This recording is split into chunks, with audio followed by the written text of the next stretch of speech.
Hello, today we will be presenting Ready for Life, Building an Effective Transition Plan in the ITP, Part 1. Our goal is to provide you with valuable insights and essential tips to enhance your advocacy skills and deepen your understandings of your rights in this area. In Parts 1 and 2, our objective is to ensure your understanding of the ITP, stands for Individual Transition Plan, its design and implementation. We will guide you through the process of gathering information through an assessment, defining appropriate goals, understanding terminology, and graduation. Our overarching goal is to equip you with the knowledge of what to anticipate, how to effectively advocate, and to emphasize the significance of individualization. After all, the I in ITP stands for individual. The ITP, Individual Transition Plan, is a vital part of the IEP. It's a short but essential piece of the IEP that plays a significant role in shaping your child's transition plan. Imagine it as a compact yet potent tool, a roadmap that will steer your child towards greater independence. According to IDEA, an ITP must be incorporated into the IEP once the student reaches 16 years of age. This implies that the process of transition planning and creating the ITP should ideally start during the student's 15th year. The best approach is to start this process during middle school. Beginning transition planning early and including the ITP in the IEP sooner rather than later usually leads to better results. In special education, we frequently discuss the concept of transition. This could mean moving from preschool to kindergarten, shifting to a new educational placement, or progressing from elementary to middle school and then later from middle to high school. In this context, our main focus is on helping children make a successful transition from high school to adulthood. The overarching goal of IDEA is to guarantee that children with disabilities have access to a free and appropriate public education tailored to their specific needs, with the ultimate aim of preparing them for further education, employment, and independent living. Transition planning is a critical topic for young people with disabilities, their families, and IEP teams. According to IDEA, transition services involve a set of coordinated activities for children with disabilities. While this chart may look complex, we'll break it down step by step in this training. For students in the pre-transition phase, IDEA takes the form of an IEP designed to help the student access their education and make meaningful progress. This plan includes annual goals that can cover academics, social skills, speech, occupational therapy, and more. As the student moves towards adulthood, these goals may include community involvement, employment, adult services, daily life skills, vocational training, and post-secondary education. The key word here is coordinated. These services are not random. They are carefully planned to work together to achieve specific outcomes, and they should not be scattered activities, but rather organized and connected to achieve the desired results.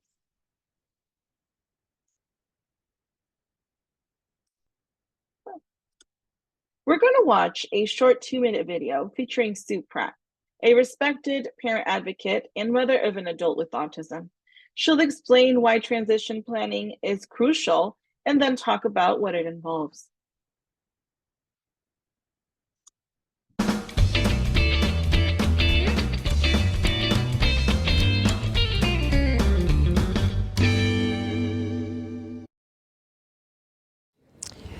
Well, the first time I thought about transition, I'd gone to a lecture by Lou Brown from the University of Wisconsin. I thought he was some old farmer in his blue jeans and t-shirt, and I wondered why I was there.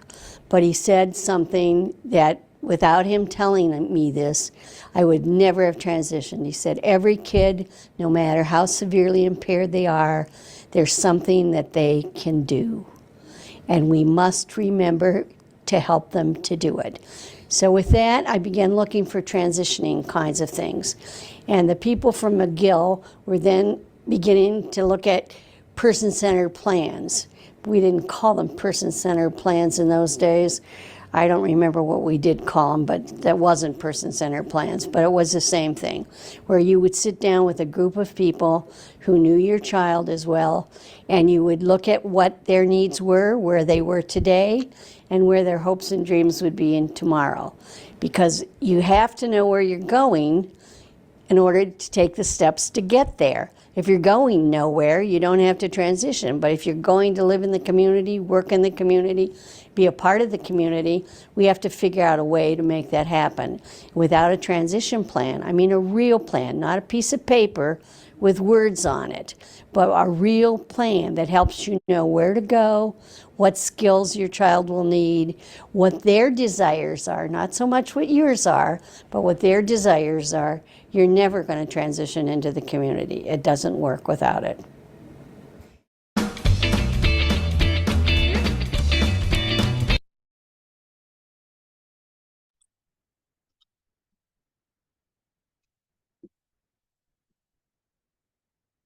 This planning includes a few important steps, right?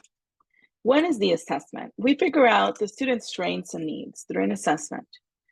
Two, it's goal setting. We meet with the team to set goals for education, job training, work, and if needed, living skills. Once we have these goals, we decide on the services needed. We'll go through this process in our presentations, including part 2. IDEA says that schools should invite people from other agencies that might help with these plans. And one agency that might be involved is the Department of Rehabilitation, or sometimes the Regional Center. When thinking about independent living, students might need to learn things like managing money, using public transportation and joining community activities, living with others, doing household chores and cooking, or shopping. We should also plan for the students' education as they grow up. This might mean going to school part-time or getting more training. There are lots of options like trade schools, community colleges, or universities. Questions to ask your IEP team might include, what schools or programs are nearby or even in other places? How can we plan for where the student will live and work? And what can we do to help the student become more independent in the future?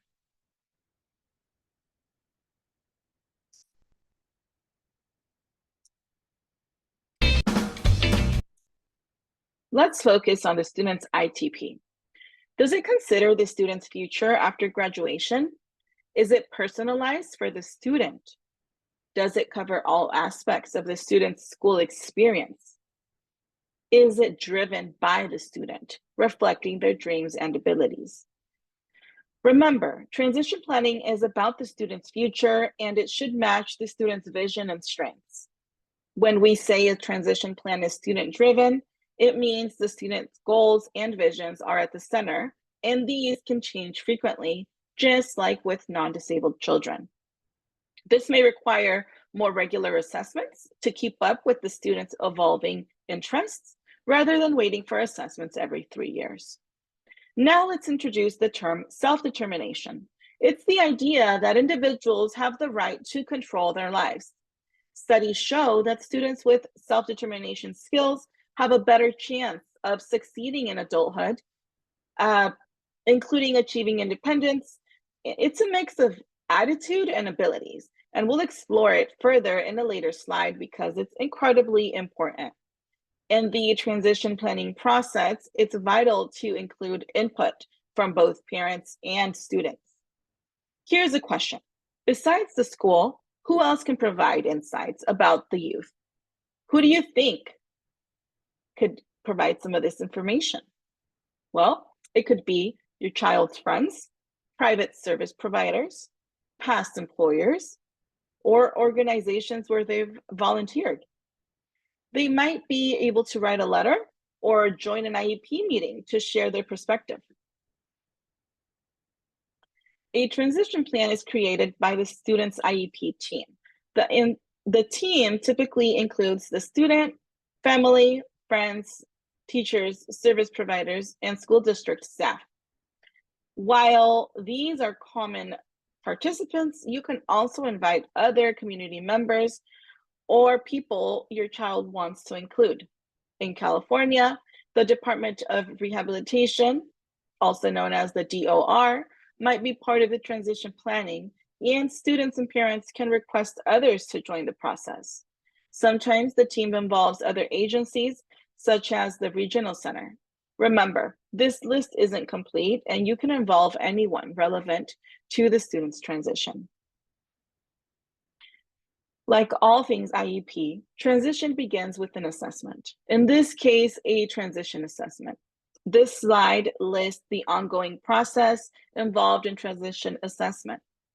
You might be asking yourself, well, how do I start this process if the school district hasn't? A parent or a team, a member of the IEP team, may feel it's a good idea or necessary to begin the process prior to 16, and the parent could then ask in writing for a transition assessment to begin the transition process. Regular timeline applies to this. The school district will have 15 days to respond and 60 days to complete assessments and invite you to a IEP meeting. Assessments are a vital tool for gathering data to identify the strengths and needs of students, especially in the context of their future learning, living, and working environments, including their interests. This data serves as the foundation for developing post-secondary goals and determining the necessary services to support the student. This data will be used to develop realistic and meaningful post-secondary goals, help with student self-discovery and decision-making, increase students' self-awareness and self-determination. They help develop the person-centered plan or person-driven plan, which helps your student plan for their life. Assessments are ongoing from year to year as part of the overall transition plan is essential. A student's interests and goals may change. When collecting this information, parents can share what they've seen about their child. And remember, this data should tell us where the student is right now, where the student wants to go, and how the student will get there. And young people should share what they like and what they're interested in too. Different types of assessments include formal assessments. These are standardized tests known for their reliability and validity. They follow strict procedures and are carefully designed to measure specific skills or abilities accurately. Informal assessments, in contrast, are not rigorously tested for reliability. They are more subjective and user-friendly, yet they can still provide a substantial amount of valuable information. We also have interest and work value inventories. These assessments help individuals explore their interests and values related to potential careers or vocations. Personality or preference tests. These tests delve into an individual's personality traits and preferences, shedding light on their inclinations and characteristics. Work-related temperament scales. These scales gauge how an individual's temperament aligns with various job roles or work environments. Vocational assessments. These assessments evaluate factors such as career maturity and readiness, assisting individuals in making informed decisions about their future careers. Self-determination assessments. These assessments measure a person's ability to take control of their own life, decisions, and set personal goals. Aptitude tests. Aptitude tests focus on an individual's natural abilities and talents, helping identify areas where they may excel. Behavioral assessments. Behavior assessments can provide insights on how you function in various situations. Functional life skills tests. These evaluate your everyday life skills such as cooking, budgeting, and self-care. Functional vocational evaluation, for instance, gives practical insights into your vocational interests, talents, and skills. This information can be gathered through situational assessments observations, or formal measurements. Each type of assessment serves a distinct purpose and can contribute to a comprehensive understanding of an individual's abilities, preferences, and readiness for various aspects of life, including education and career choices. Let's consider the following questions when planning for your child's future. For preferences, interests, needs, strengths, capabilities, and aptitudes, what are your child's likes, dislikes, interests, strengths, and talents? What do they need help with? In regards to work, living, and school preferences, where does your child want to work and go to school? What kind of environment suits them best? Some options include community college, trade schools, specialized university programs, or direct employment. Will they still live at home or independently? Think about the necessary skills for either choice. High school courses. Which high school courses are necessary for your child to reach their post-school goals? Are there any specific subjects or skills they should focus on? Independence skills. What skills does your child need to be independent in their life? What chores does your child handle at home, and can they do them independently? Post-secondary education or training. Which post-school education or training program align with your child's interest and needs? What options are available for them? Parents can also share assessments conducted by independent professionals with the IEP team. This information should be taken into consideration during planning. Also, another item that you can use is checklists. Checklists can be helpful in assessing your child's current skills and areas needing support.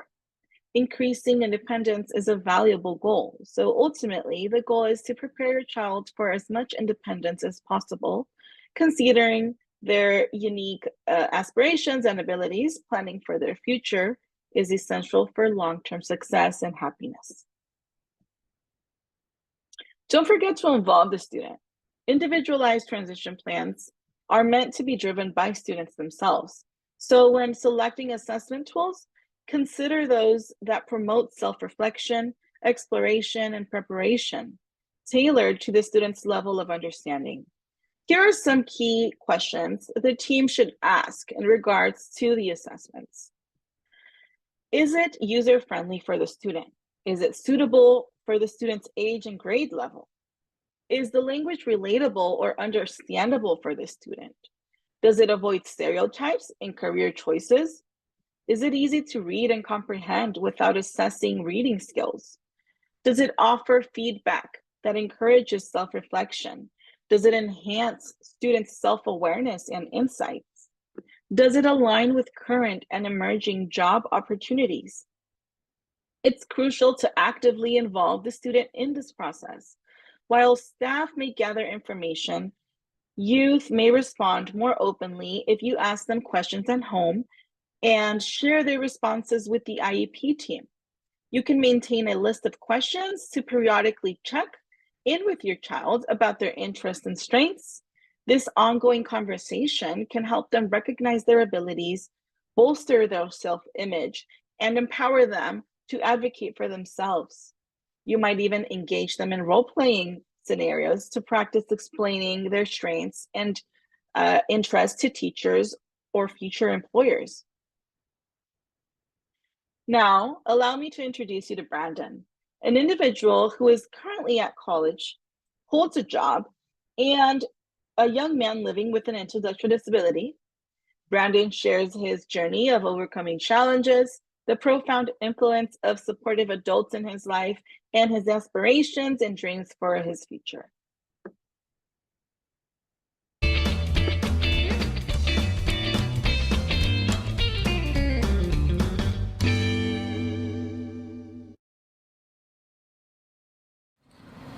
Hi, my name is Brandon Zimke. I grew up in Virginia. When I was 3, I moved to Seattle, and when I was 5, I moved here. And I pretty much knew I had a disability since the day I was born. The school is pretty good sometimes. I think being friendly has been a big help. And I think overcoming obstacles sometimes. I had to work on reading and writing and using my muscles. Like, I didn't really ride a bike till about 10 years ago. I took it upon myself to learn, and it just came to me, yeah. Like, I think I've been trying ever since I was young to do basket. And one day when I was in middle school, I just finally did 5 shots in a row. 5 baskets. After a lot of misses and trying and trying and trying. Yeah. I didn't want to be with just special needs people. I wanted to be in the community. I wanted to be in the normal classes. I wanted to be in the lunchroom with those people because I felt like that was important to me. Yes, I had very high expectations of myself. There were teachers, there's people at my job now, there's people at Kowalski's, there's people here on campus. I mean, the list just goes on and on and on of people. I have people here like Mara and Naomi who help me learn to cook and clean and do laundry and do math and stuff like that. Yeah. I do washing dishes. I do all sorts of different stuff in the kitchen around here. And it's just kind of like a community-based thing that you have friends that you can talk to at stuff at work. I'm good at communicating. I'm good at getting things done as fast as possible. There's always stuff to do. There's never a boring moment at work. Oh, I feel really, really good about it. And I feel like I'm helping other people with disabilities get better. Because of people like me, that's why this college thing happened. Yeah. I really want to become an actor. That's seriously something I'm considering doing someday. I've been in plays before and I've done shows before. And I just want to someday get that a little bit better. My dream job would be V Productions in Minneapolis that does Sesame Street Live. I probably want to do like marketing or something like that. If you don't have a job now, don't give up because you're going to get a job that you love someday.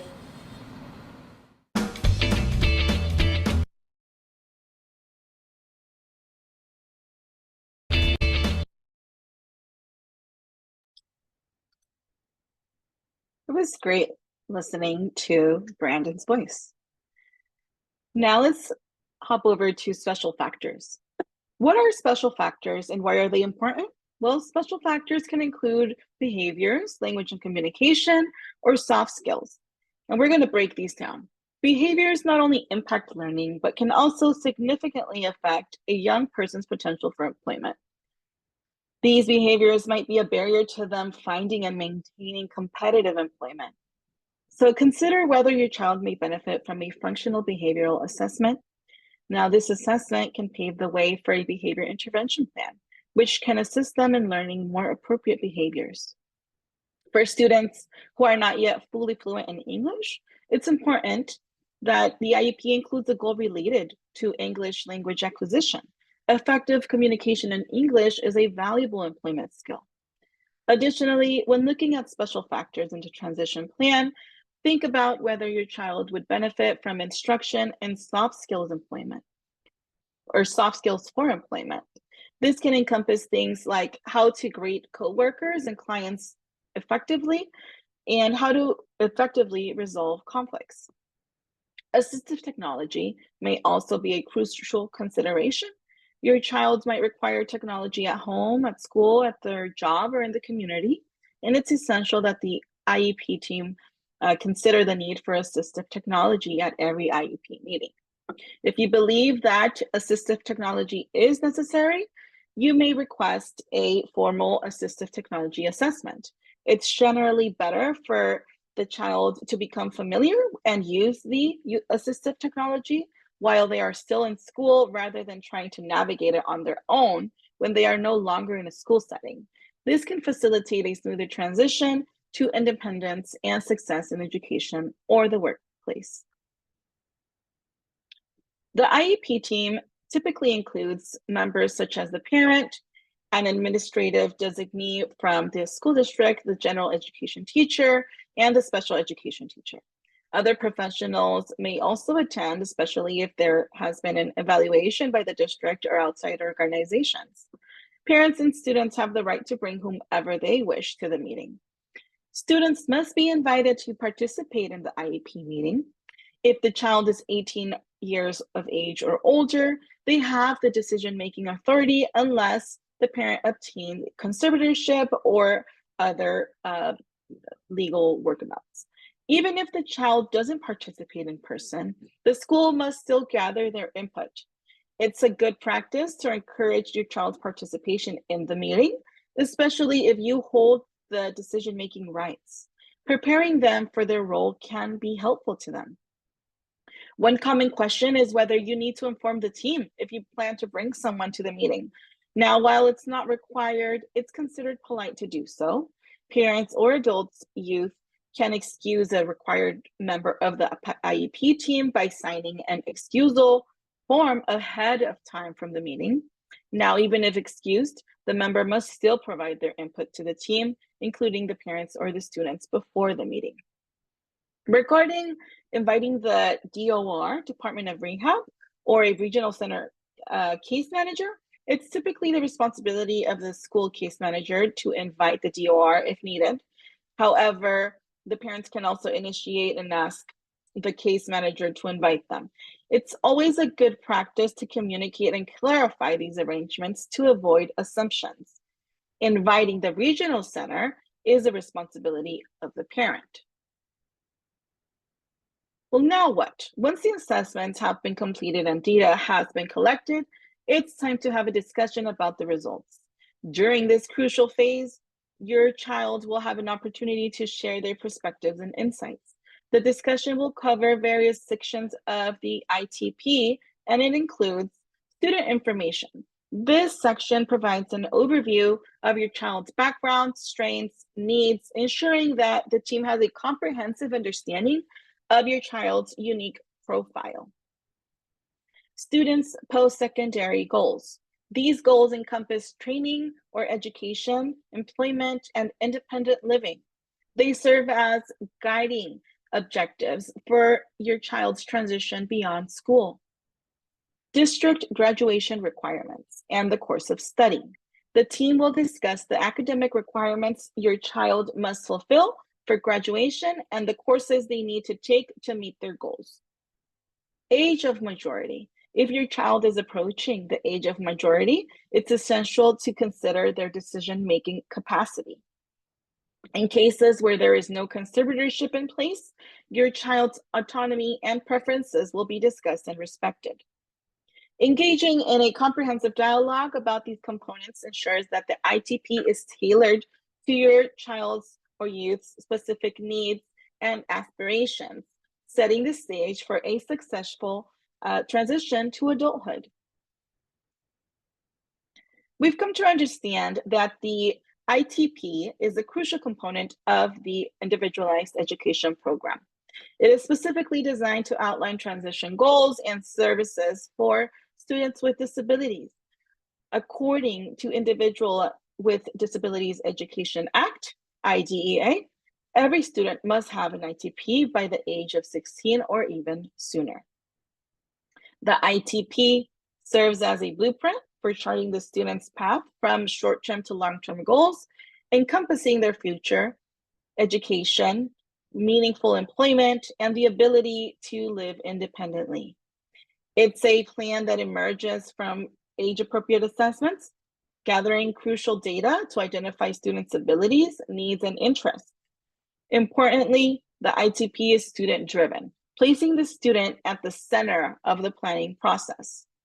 This information is instrumental in advocating for your child's needs and also empowers them to become self-advocates, guiding their journey towards a successful and fulfilling future.